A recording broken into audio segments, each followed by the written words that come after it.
ఒకటి రెండు మూడు నాలుగుకు అర్థమేమిటో చెప్పనా? చెప్పుకో, త్వరగా చెప్పుకో. ఒకటంటే ఒకటిగా అడుగేద్దాం,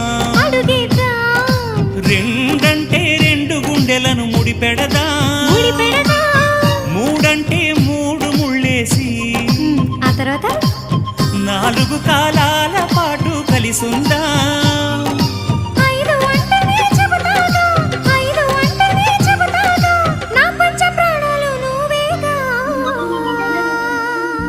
అమ్మావు ఇల్లు ఈగ చదివానాడు,